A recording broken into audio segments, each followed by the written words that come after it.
Hey guys, I want to make a new video going over the best way to abuse the lantern in the upcoming Settlers relaunch. So if you're unaware, Settlers relaunch is tomorrow, 1 p.m. PST, whatever that is for your time, and they're re-adding the lantern back into the game, the same one from Necropolis, except it's all positive mods.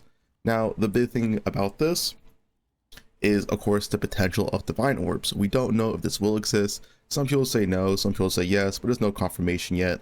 But it's better to be prepared than not prepared. So I made sure to min-max my atlas trees just in case this is a thing. Also this notepad here, so let's go over everything real quick. So yeah, what would be the best atlas strats to really abuse the Necropolis lantern and get the most out of it? So in my opinion, you want 2 different atlas trees, potentially even 3, depending if the divine mod is in the game. So the first atlas tree, you're going to want max map modifier effect, shrines and Necro. The reason for shrines give you more natural monsters in the map, and map modifier effect increases pack size and quant. Both are very, very, very important if you want to max your lantern. And of course, if the rewards are good enough for that hour in the lantern, you're going to want to ignore every other lead mechanic in that map because you just want max lantern rewards. This will probably only be worth it if something like Divine Hour actually exists. To sustain your maps, you should also be grabbing every map wheel. It's also very important to favorite wherever the good map is for that hour. So once again, if you're not sure how it works, each map in the atlas is going to have a different reward for that hour. So maybe 1 hour you farm like burial chambers, maybe the next hour you farm beach, who knows, right? So very important to have your private maps up and running. Ideally, you do want to do red maps with the highest quantum pack size, but any tier will work. Horizon orbs can help a lot here. For example, let's say beach becomes the best map to do for an hour. You're going to want to have beach maps as fast as possible. So do make sure you alch your maps, do make sure you have enough favorite slots, so when that hour does come, you can just self-sustain your beach maps and not have to buy from trade. AMOD maps are ideal because they do give more pack size and more quant, but I think they'll be pretty hard to get in this league, so it probably won't be that many players. You will have to self-sustain AMOD maps, so you mostly have to self-corrupt, but the most important thing is to go as fast as possible because you only have 1 hour, keep that in mind. So it's not worth like corrupting maps if it's going to slow you down by like 10 minutes for an hour. Also, you want to use whatever scarabs you can get for increased pack size. I'll go over this in a second. But yeah, this is the basics of how you want to min-max your Necro lantern if it's actually worth doing so. Once again, it's better to be prepared than not prepared. One thing I do think that's a common misconception here is that strongboxes were very strong in Necropolis, but they're not going to be like as important in this event. Why is that? So in my opinion, you should only do strong boxes at the end of the hour with a containment scarab to get the most out of it. So let's say you run fast maps, very fast clear speed build for the first 55 to 59 minutes, then the last map you do in that hour, you should put it in a containment full box strat. The reason for this is that if you're doing the first full hour, the boxes actually kind of slow you down and they're not giving you that much more. But put it in a full containment setup at the last minute, and you lock in that juicy map, it doesn't matter if you're in that map for 15 or 20 minutes because the hour already ended, right? So if that makes sense, in my opinion, you should not do ambush until the end of the hour, and it should be with 1 containment scarab. This is, in my opinion, the most way to get out of the juicy hours, especially, once again, if there is a divine hour. It's better to fast, full clear the map and not do boxes, and then only do boxes at the end of the hour. With this in mind, you want 2 dedicated atlas trees. Yeah, the first atlas tree here, we'll only do a Necro and shrines. We have an all-in-map modifier effect, and of course we have all the map wheels to self-sustain maps. And that's pretty much it. Like I said, we're not going to boxes for the first 55 to 59 minutes into the hour because I don't think it's worth it over just clearing the map faster and faster and going next map, because the monsters themselves stay there, right? They stay there for a whole hour. It's not going away.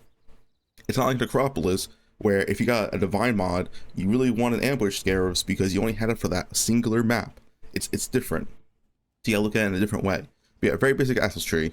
Keep in mind though, you don't want to take map modifier effect if it is going to slow down your build, if your build's really weak, like day 1, maybe day 2, stuff like that. But you do want to take these as fast as possible, as soon as your build is strong enough. Once again, red altars, because red altars don't slow you down as much, and it could also be worth skipping red altars because red altar monsters spawn instantly, where blue altar monsters take time to spawn, so it slows you down more.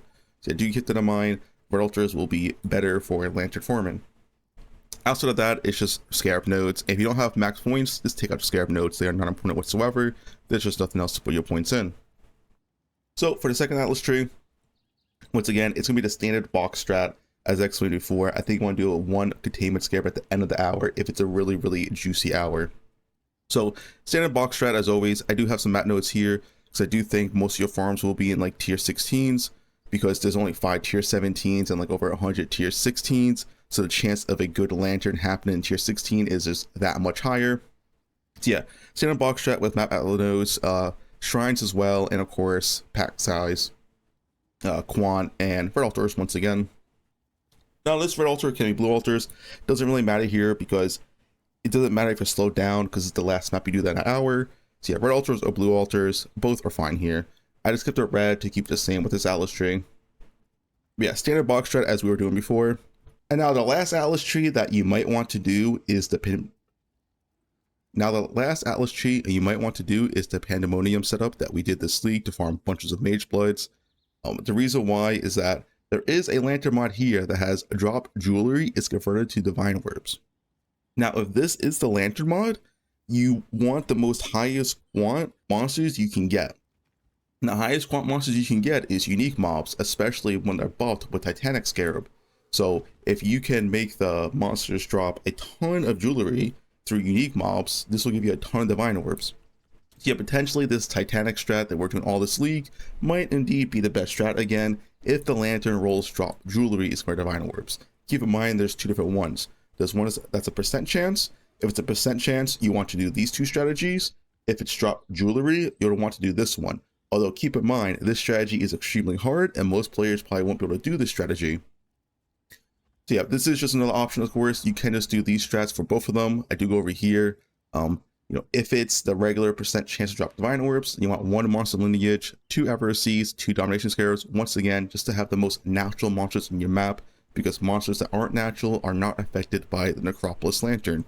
If it's convert items into divine orbs, the nemesis scarab instead of lineage to beef up those rare monsters so they drop more jewelry, which will then turn to more divine orbs. Bloodline scarabs will also be worth it if divine orb hours do exist. Bloodline scarabs do, make more natural monsters in your map. Also, if divine hour is a thing, like the standard pandemonium setup people using tier 17 would be quite worth it. So yeah, that's pretty much about it. That's how I'm going to min-max the lantern and hoping that divine lantern is in the game. If divine lantern is not in the game and the best thing we have is just chaos orbs, then you can kind of disregard most of this. It's not going to be that impactful, but this first Atlas tree would be generically good to farm the lantern for just basic chaos orbs like day 1, day 2.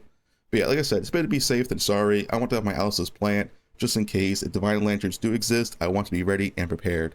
Yeah, that's my plans for the Necropolis. Well, Necropolis/Sellers League. That's tomorrow. Of course, I'm gonna be streaming it. If you have any questions, feel free to comment below. But yeah, that's about it.